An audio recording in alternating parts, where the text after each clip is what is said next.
Hi skiers, I'm Jeff from SkiEssentials.com. Welcome back to our Top 5 Friday ski industry news videos. It's been 2 weeks since the last episode. Hope everyone had a fantastic Christmas, happy holidays, happy new year, all that good stuff. Hopefully you got to spend some time with your family. Hopefully you got to spend some time on snow too. And yeah, we're back. So before we jump into the news, just a couple quick updates, some stuff that we've been talking about for a little while now. Our fundraiser did come to an end. Big thanks to all the sponsors as well as any of you if you bought raffle tickets.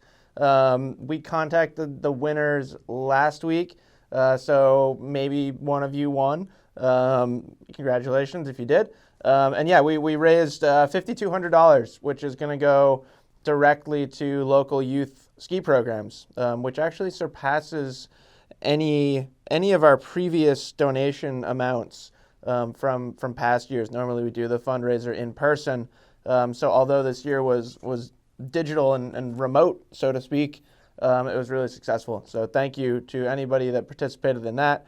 And then the Fisher Ski Happy photo contest, the entry period just wrapped up yesterday.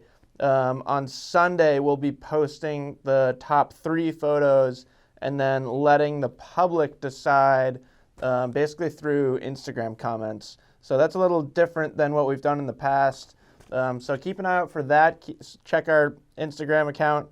It'll probably be like early afternoon on Sunday that we'll put that up, and then there'll be a couple days worth of voting, so to speak.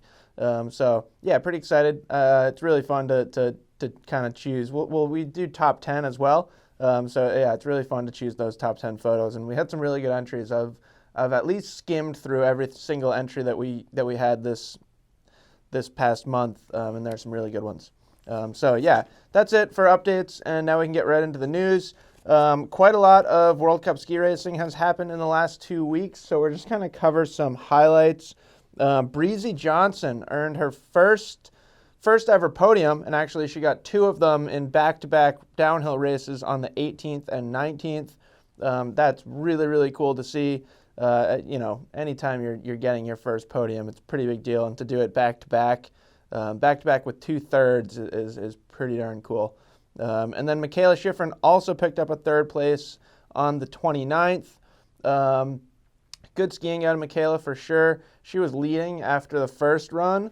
And she made a couple small mistakes in the second run, but she did comment in kind of post-race interviews that she was happy with her skiing and that it felt good to kind of be back in that, the number 1 position after the first one, the last person in the starting gate for run 2. She's pretty accustomed to being in that position, so I think it probably felt really good for her to be back doing that. And then Ryan Cochrane-Siegel. How about Ryan Cochrane-Siegel? He really took that let it all hang out attitude that we talked about a few weeks ago in that article that kind of highlighted him. He really put that to the test and put that to use. And the result was just straight to the top of the podium. Gold medal in Super G in Bormio, Italy. Pretty darn cool. That was the first American in 14 years to earn a Super G gold. Really, really good skiing from Ryan, too. He put I think it was pretty much 0.8 of a second, almost 78 1/100ths of a second on the second place skier. So pretty darn impressive. And yeah, that was a few really good races for the U.S. team, which is always really exciting to see. And then second topic of the week, as you may remember, is kind of our COVID highlight section. Not that these things are very fun to highlight, but anyways, on December 21st, the Swiss government implemented a travel ban on visitors from both the UK and South Africa, which also included a 10-day quarantine for any visitors from those regions or those areas or the countries that were already in Switzerland. And basically that caused a bunch of people that were on ski vacations in Switzerland to kind of covertly flee the country at night because Switzerland stopped all their flights. So basically people were kind of just going over the border to France to try and get a flight. So pretty interesting, I imagine it was quite a scene, and it's quite a world that we're navigating right now. And then in other European COVID topic news, this is actually an article out of the New York Times that kind of highlights Austria. Austrian officials kind of tried to balance the situation that they were in by allowing the lifts to run, but only to Austrian residents. But this report kind of was saying that may not have worked, in the sense that there are still really long lines, not as ideal social distancing as you could have.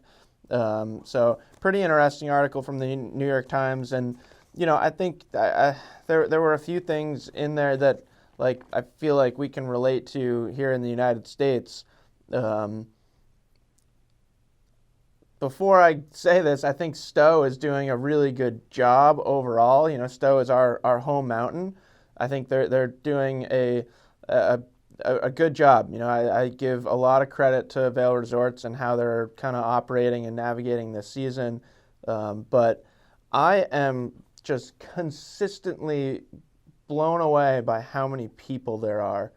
I don't know if it's the less capacity on lifts or just the fact that we don't have as much terrain right now as we normally do. It's been a pretty slow snow season, but it almost feels busier than past years, which is kind of the opposite of what I expected.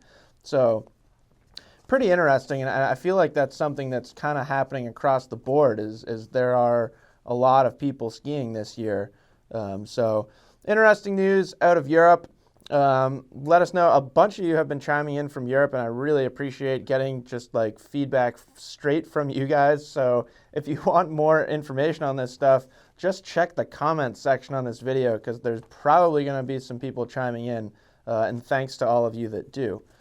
So with that said, we're moving on to the third topic of the week, which is another New York Times article. And this one's pretty cool. This is something that we've been talking about for a while.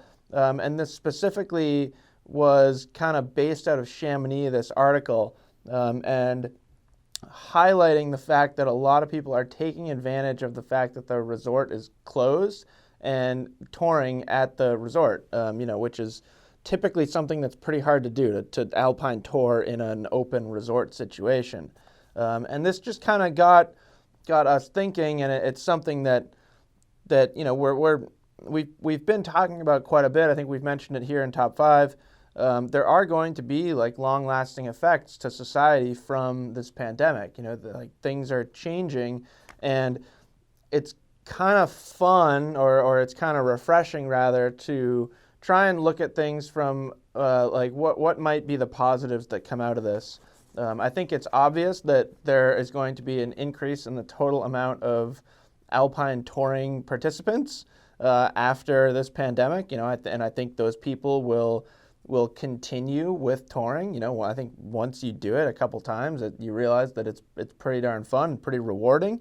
So what would be really cool if that means that we get more response from resorts in terms of uphill access. That's kind of a touchy subject right now, and a gray area. Different resorts handle it differently, but I think as we get more people in the world of touring, we could potentially see more access at resorts, which I think would be pretty cool. And I think a lot of people would agree that that's something that needs to happen and probably will happen. So a pretty quick topic there, but I think that's really interesting, and I think it's fun to kind of look at the situation from that perspective. And then fourth topic of the week, Candide Thovex launched an outerwear brand. You may have seen this. Candide has like a ton of followers on social media, so chances are a bunch of you follow him on social media and already know this. But yeah, he announced his own outerwear brand. Candide skied in Quicksilver for a long time. And yeah, now he's got his own gear, which is really cool. It's just his name, Candide, and it looks to be pretty technical stuff, with kind of more of a Candide new school freeride style to it.